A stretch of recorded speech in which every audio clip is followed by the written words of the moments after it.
مکہ میں ابو سفیان بہت بے چین تھا، آج کچھ ہونے والا ہے۔ وہ بڑبڑایا، اس کی نظر آسمان کی طرف بار بار اٹھ رہی تھی۔ اس کی بیوی ہند، جس نے حضرت امیر حمزہ کا کلیجہ چبایا تھا، اس کی پریشانی دیکھ کر اس کے پاس آ گئی تھی۔ کیا بات ہے، کیوں پریشان ہو؟ ابو سفیان چونکا۔ کچھ نہیں، طبیعت گھبرا رہی ہے، میں ذرا گھوم کے آتا ہوں۔ وہ یہ کہہ کر گھر کے بیرونی دروازے سے باہر نکل گیا۔ مکہ کی گلیوں میں سے گھومتے گھومتے وہ اس کی حد تک پہنچ گیا تھا۔ اچانک اس کی نظر شہر سے باہر ایک وسیع میدان پر پڑی۔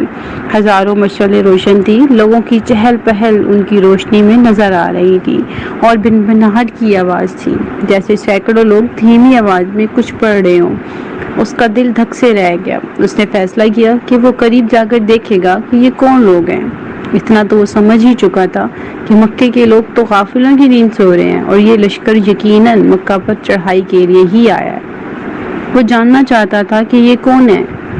وہ آہستہ آہستہ اونٹ لیتا اس لشکر کی طرف قریب پہنچ چکا تھا۔ کچھ لوگوں کو اس نے پہچان لیا تھا۔ یہ اس کے اپنے ہی لوگ تھے جو مسلمان ہو چکے تھے اور مدینہ ہجرت کر چکے تھے۔ اس کا دل ڈوب رہا تھا۔ وہ سمجھ گیا تھا کہ یہ لشکر مسلمانوں کا ہے، اور یقیناً محمد صلی اللہ علیہ وآلہ وسلم اپنے جانثاروں کے ساتھ مکہ آ پہنچے تھے۔ وہ چھپ کر حالات کا جائزہ لے ہی رہا تھا کہ عقب سے کسی نے اس کی گردن پر تلوار رکھ دی۔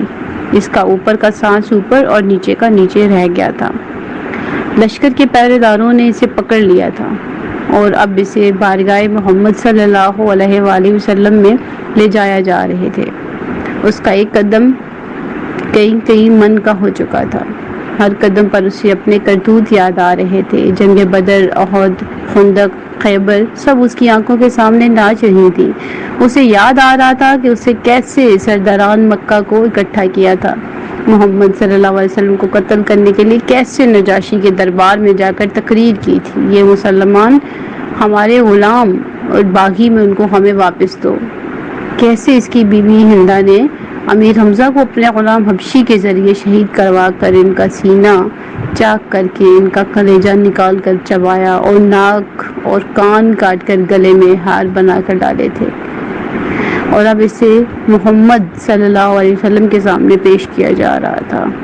اسے یقین تھا اس کی روایات کے مطابق اسے جیسے دہشت گرد کو فوراً تحقیق کر دیا جائے گا۔ ادھر بارگاہ رحمت للعالمین صلی اللہ علیہ وسلم میں صحاب جمع تھے، اور صبح کے اقدامات کے بارے میں مشاورت چل رہی تھی کہ کسی نے آ کر ابو سفیان کی گرفتاری کی خبر دے دی۔ اللہ اکبر! خیمہ میں نعرہ تکبیر بلند ہوا۔ ابو سفیان کی گرفتاری ایک بہت بڑی خبر اور ایک کامیابی تھی۔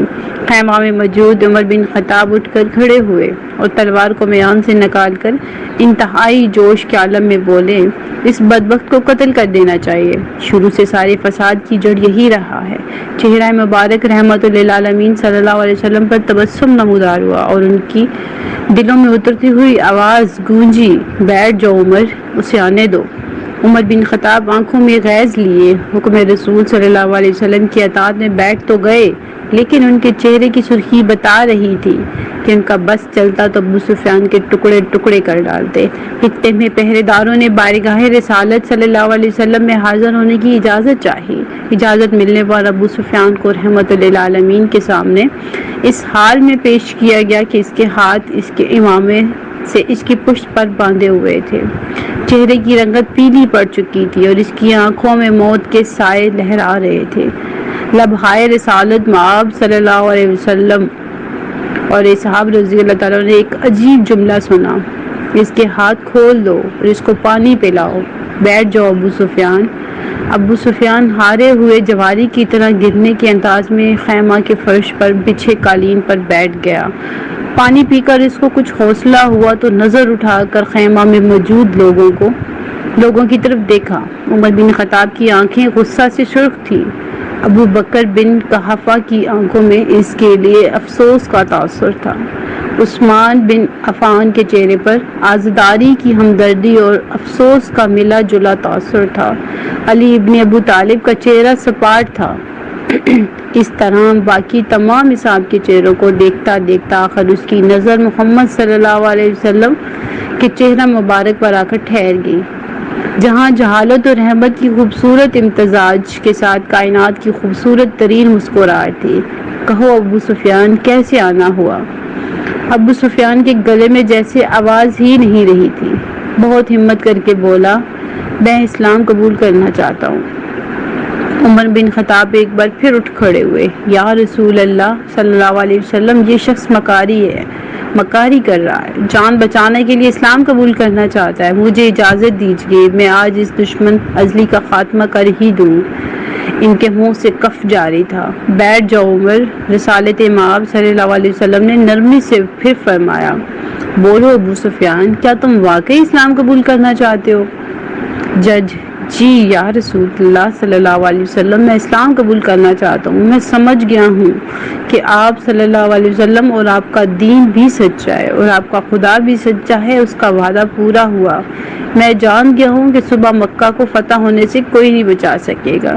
چہرہ رسالت مآب صلی اللہ علیہ وسلم پر مسکراہٹ پھیلی۔ ٹھیک ہے ابو سفیان، تو میں تمہیں اسلام کی دعوت دیتا ہوں اور تمہاری درخواست قبول کرتا ہوں۔ جاؤ، تم آزاد ہو۔ صبح ہم مکہ میں داخل ہوں گے انشاءاللہ۔ میں تمہارے گھر کو، جہاں آج تک اسلام اور ہمارے خلاف سازشیں ہوتی نہیں، جائے امن قرار دیتا ہوں۔ جو تمہارے گھر میں پناہ لے گا وہ محفوظ ہے۔ ابو سفیان کی آنکھیں حیرت سے پھٹتی جا رہی تھی۔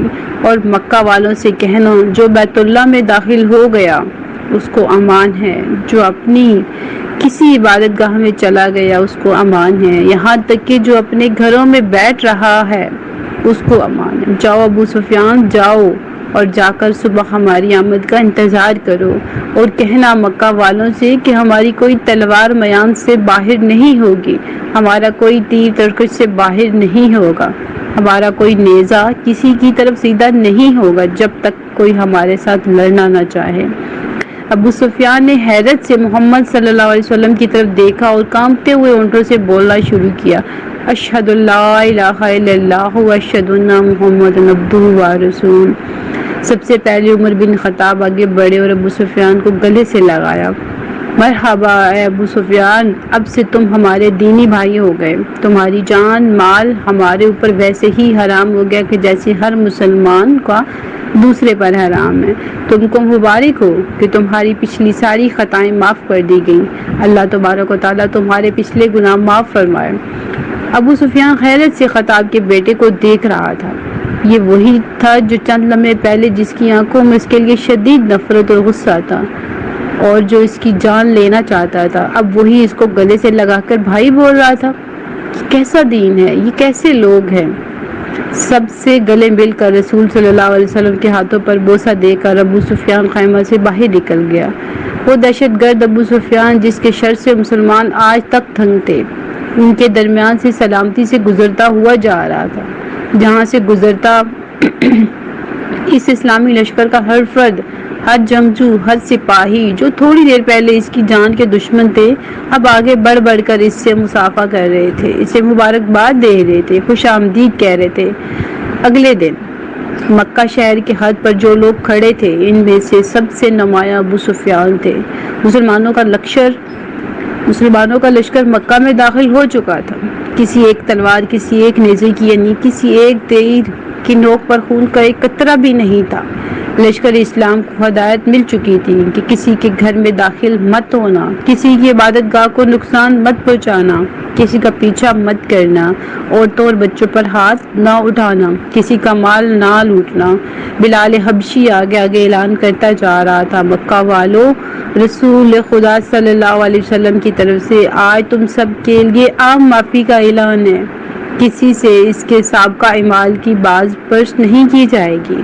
جو اسلام قبول کرنا چاہے وہ کر سکتا ہے، جو نہ کرنا چاہے وہ اپنے سابقہ دین پر رہ سکتا ہے۔ سب کو ان کے مذہب کے مطابق عبادت کی کھلی اجازت ہوگی۔ صرف مسجد الحرام اور اس کے حدود کے اندر بت پرستی کی اجازت نہیں ہوگی۔ کسی کا ذریعہ معاش چھینا نہیں جائے گا، کسی کو اس کی عرضی جائیداد سے محروم نہیں کیا جائے گا۔